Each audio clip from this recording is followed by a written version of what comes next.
The epic Casebook.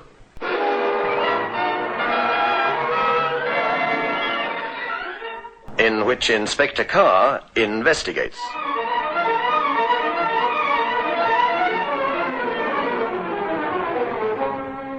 Even today, after all these years, I never fail to wonder at the extraordinary woolly-mindedness of some people in their attitude to lawbreakers who manage to escape the clutches of the authorities or successfully break out of jail. I remember the recent comments of those who regarded as highly intelligent when Rocha escaped from his Mozambique prison. Now I read of this eminent French surgeon and his wife being charged with harboring a child kidnapper who had escaped from his prison in Marseille. When asked by the investigating magistrate the reason, the surgeon replied that it was inevitable for people with sensitivity and compassion to assist those on the run from the state. No thought for the child he kidnapped, mark you, or the terrible fears of the parents during those long days and nights when the child was missing. Or, for that matter, Rocha, with the emphasis on his Houdini-like skill in being an escaper. The emphasis should have been on the fact that he was a convicted rapist, would-be murderer, and responsible for many acts of criminal violence. I remember as a young man going to a London theatre in which the play consisted largely of a parson and the man he discovers hiding in his cellar. The man was on the run from Dartmoor prison, a sentenced murderer. I can't remember the details, except for the fact that as the police cars get closer and the dog's barking becomes louder, the parson opens the front door and says to the escaped convict, "Go with my blessing." A humane gesture? Nonsense. An act that gives the convict an opportunity to commit another murder. It's the same with people who withhold information because of a warped sense of loyalty. As in the story I'm going to tell tonight, which I've called Death is Not Fraudulant.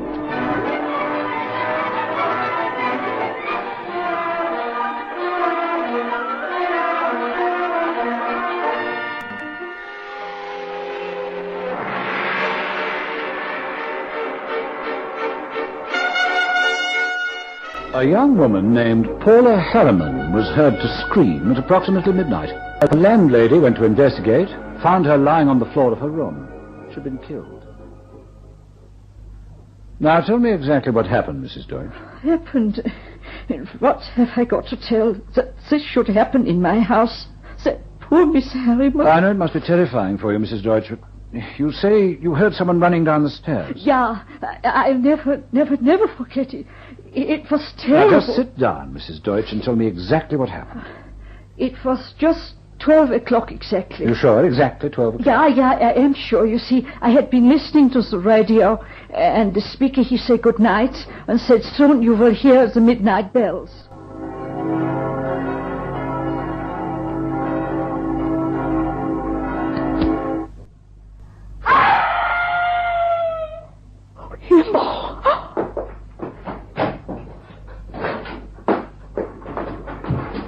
Light. Fräulein Harriman's room. Did I hear somebody scream? Oh, is that you, Miss Deutsch? There's somebody listening to the radio. I thought I heard a scream. Yes, Mr. Acton, I hear also. I think from Miss Harriman. Well, we'll soon find out. See, there's a light under the door. Yes, so there is. Hello? Miss Harriman? Miss Harriman? Yeah, I see the door is locked. No. She doesn't seem to be here. Look! Steady, Miss Look! Deutsch, steady. Oh. We've got to keep calm. Oh. We'd better ring for an ambulance and the police. I see. Well, she was strangled, all right. According to the police surgeon, the bruise on her chin, the unfortunate young woman was knocked out and then killed. How many people in this house, Mrs. Deutsch? 7 and myself. Are they all here? Mr. and Mrs. Rapport, they have this restaurant in the High Street. They never come home before 1, maybe 2 o'clock. I see, thank you. And the others? Mr. and Mrs. Forrester, they always go away on Fridays, come back Monday. And this gentleman I met when I first arrived, that was Mr. Acton. Yeah, that will be Cedric Acton. A very fine gentleman. He has much business in the city. Well, that leaves one other. Who's the 7th tenant? Yes, that's Mr. Frascati. I do not know where he is. Sometime he go away for the week, sometime not. He play first violin with the orchestra. Oh, excuse me. I think I hear Mr. Frascati now. He has a key. Mr. Frascati! Mr. Frascati! Oh, you're still awake. It's nearly 1:30. Oh, Mr. Frascati... I suggest you try and get some sleep, Mrs. Deutsch. I'll explain to this gentleman.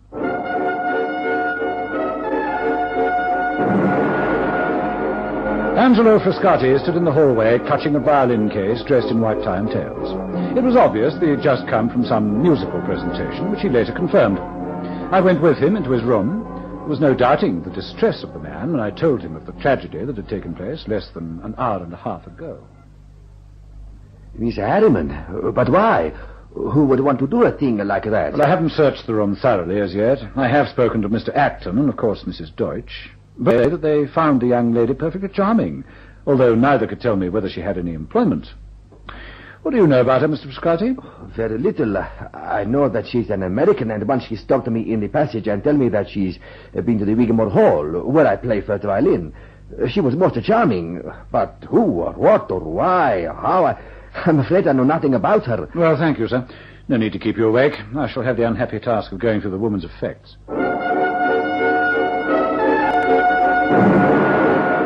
It was then that I had my first surprise. I searched the girl's clothes, her dressing table, handbag, and yet there wasn't a paper confirming her identity.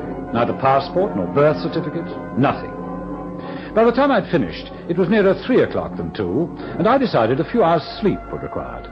However, I was back at the yard in time to telephone operations before he went off night duty. Now listen, Ops. She signed the tenant's book as Paula Harriman. I want to find out more about her. Get through to the American Embassy. Very good, sir. The landlady says that she distinctly heard someone running down the stairs and out into the street seconds after the scream. Get hold of X-Branch, see if anybody witnessed anything suspicious, the usual thing. Right, sir. And I want to run down on the list of tenants. You'll find it in the docket I sent over. I want to know everything about them, even those who were away from London last night. You'll see them all clearly marked. Right, sir.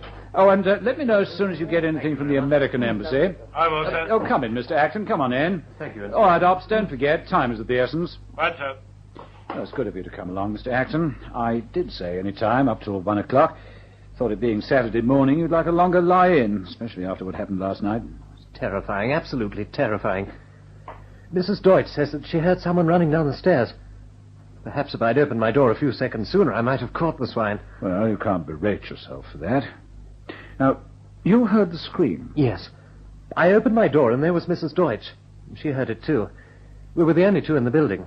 I looked in the tenant's book, where she wrote her signature and put down that she came from Tucson, Arizona. It's a very clear and definite kind of handwriting. Well, she was a very clear and definite person. I didn't know her at all well, but she seemed awfully nice. Forgive me for being brutally frank.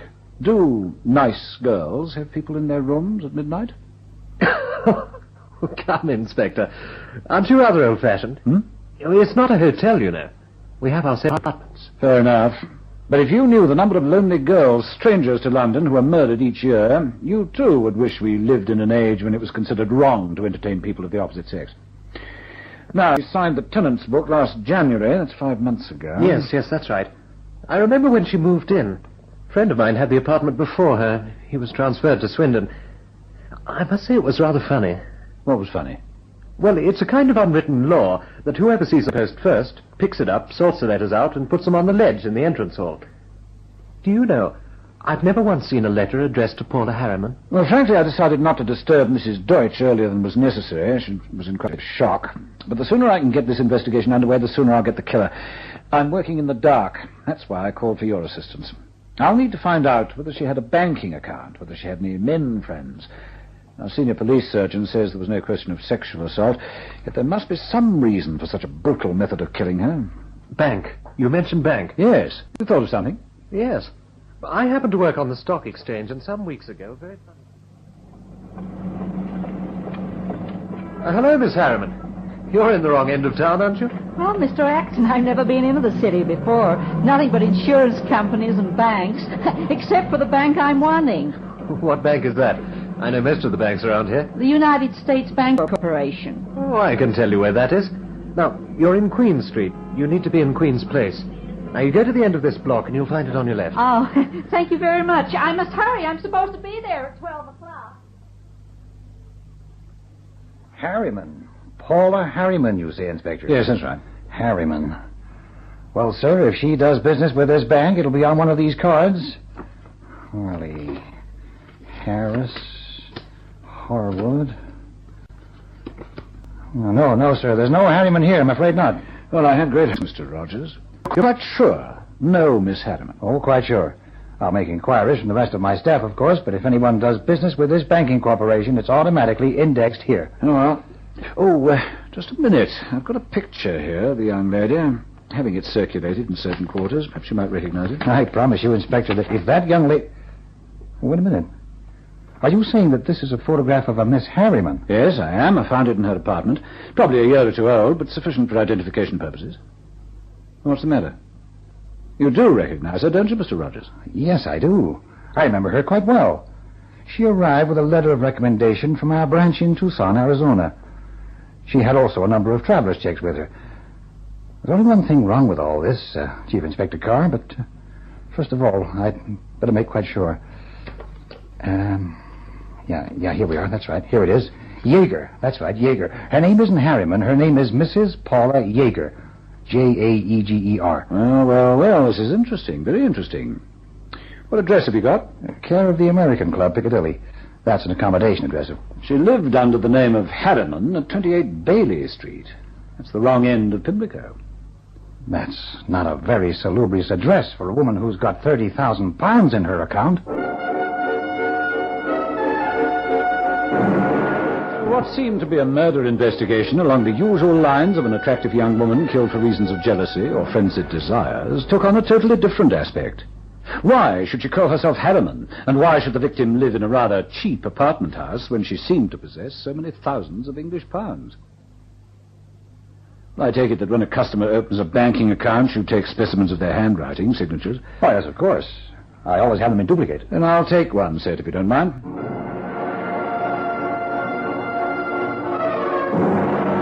I returned to Bailey Street and compared the woman's signature taken from the bank with the handwriting as inscribed in the tenant's book. There was no question that one person had written both signatures.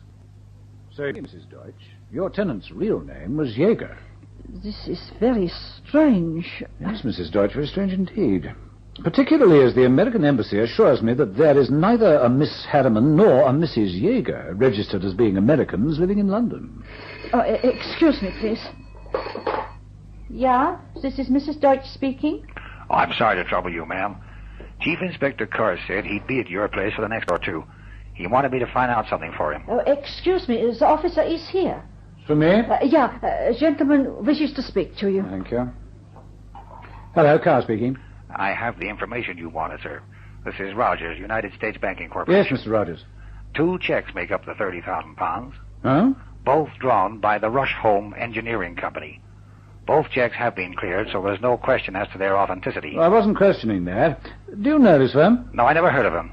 But I looked them up in the telephone directory, and they don't seem to be listed. But their bank, through which the check was cleared, is the London and Central. Yes, that's right. Mr. Rush Home Engineering Works opened an account here. It was quite an amount. But who opened the account? Well, let me see. Mr. Arthur Smith. Their address is 223 Delaware Road, Islington.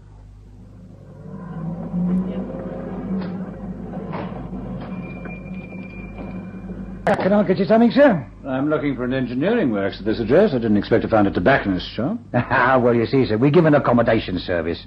You'll see us advertised in the London Star every night. It's only £1 a month, and we take care of all your letters. And we always forward them on if necessary. Any letters from the Rush Home Engineering Works? Ah, well, yes, there was one.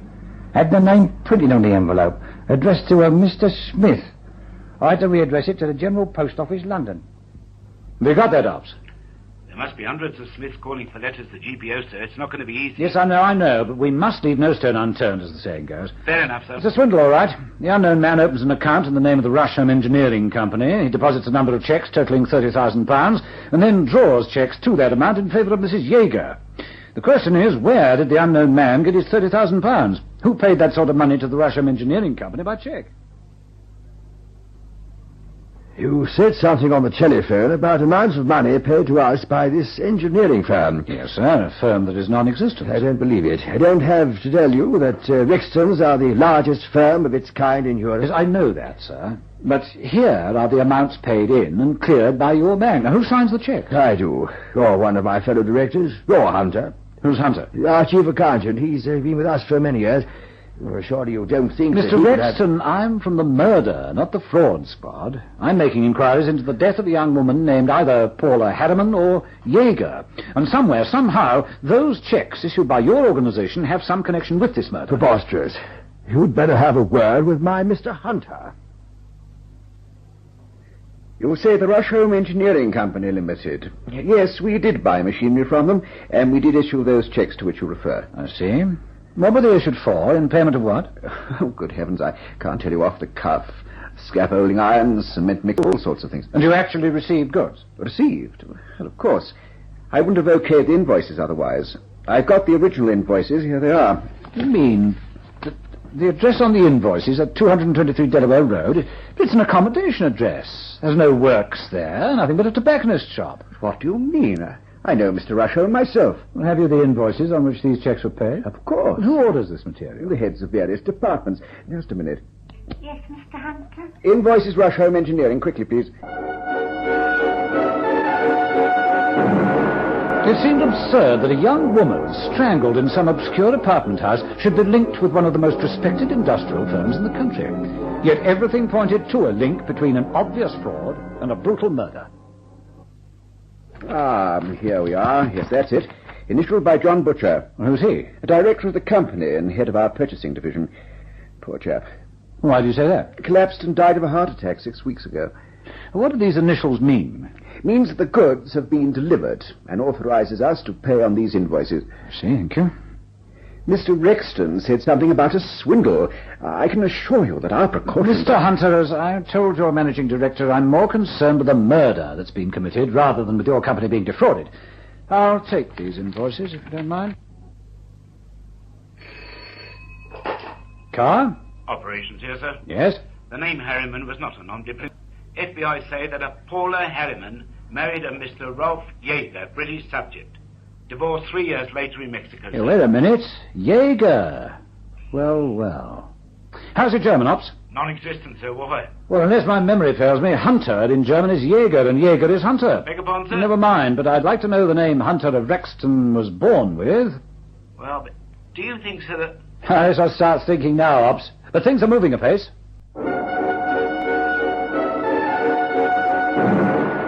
Within the hour, the Registrar of Births, Marriages and Deaths was able to supply the information that Ralph Hunter's birth certificate showed that he was born Ralph Jaeger, that both his parents were naturalized British subjects of German origin. My old antennae told me that the investigation was nearing a successful completion. Mrs. Deutsch, I've been rereading your statement, and I'm placed in a certain amount of difficulty. Difficulty, Chief Inspector? My statement makes things difficult? Well, yes. Now, let me read what you said. You said you heard a scream, and then you rushed out of your room, and as you did so, you heard somebody running down the stairs. And just then, you heard Mr. Acton shout from below, "Did I hear someone scream?" Do you still say that's what occurred? Well, I said that is what occurred. I've got a feeling that there was a scream, but only one scream. Yours. I do not know what you mean. Mr. Acton says that he heard a scream. He's on the ground floor, yet he makes no mention of hearing any sound of the intruder running down the stairs. I have a feeling that you're withholding information. That's a very serious offence. Why should I withhold information? Could it be that the scream Mr. Acton says he heard came from you? Could it be that you walked into Miss Harriman's room and saw her lying there, and you screamed in horror, and as you rushed out, it was then that Mr. Acton called out, "Did I hear somebody scream?" And then he says, "Oh, is that you, Mrs. Deutsch?" How well did you know Paula Jaeger? Oh, come, Mrs. Deutsch. Do you realize what can happen to you? It isn't true that she became a tenant as a result of an advertisement. And Ralph Jaeger, how well do you know him? Did he bring her here? Did you know his parents? Well, can't you see the position you're in? If you can identify the man who was here the night she was murdered, and you fail to do so, you... Roses, they're so wonderful to me. They helped me to get away from those beasts. They brought me to London, took care of me while my mind has gone, you understand. My husband, I see him go to the gas chamber. It will kill them. He suffered Mr. Ralph. She blackmailed him, says that the Mexico divorce did not mean anything in this country, and he was so much in love with Grace Rexton. I did wrong, I know. Now, what really happened? I see Ralph come to the house. I hear them shouting. He says, "You have blackmailed me for the last time." I hear her laugh, saying if he wants to marry this woman, he will have to pay for some more machinery, words I do not understand. Then he starts and she starts shouting, and suddenly it is quiet. I am frightened by the quiet. I go to Paula's room and...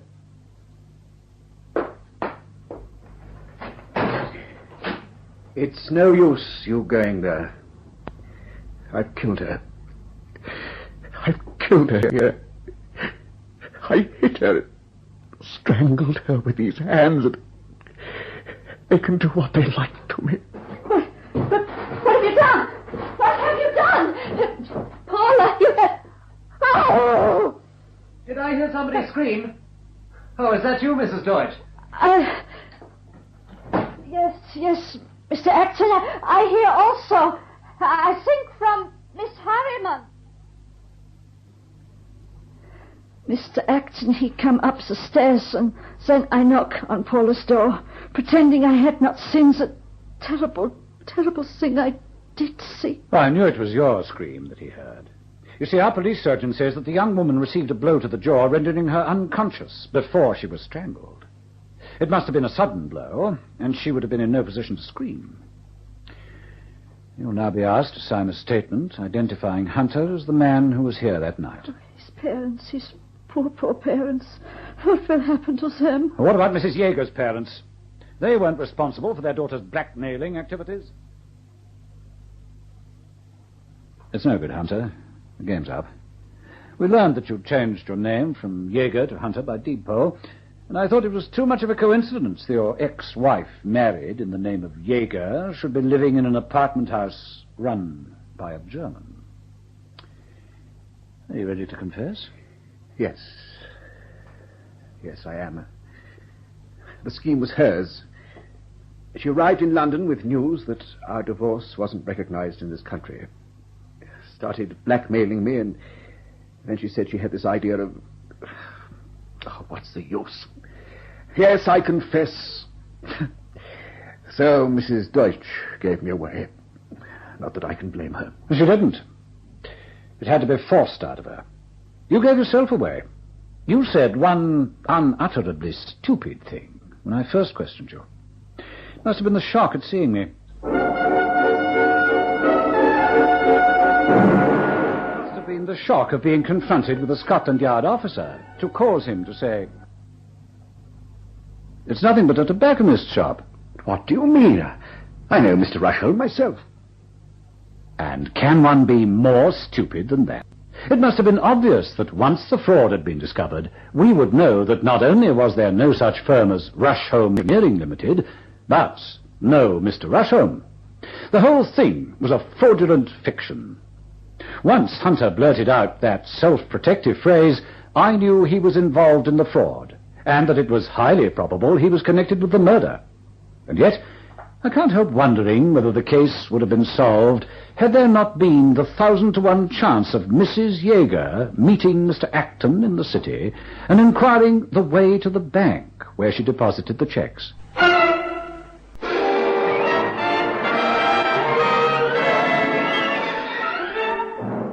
The epic Casebook was produced by Michael Silver with Hugh Ross as Inspector Carr. Listen again next Thursday night at 9:30 to another exciting story from our epic Casebook.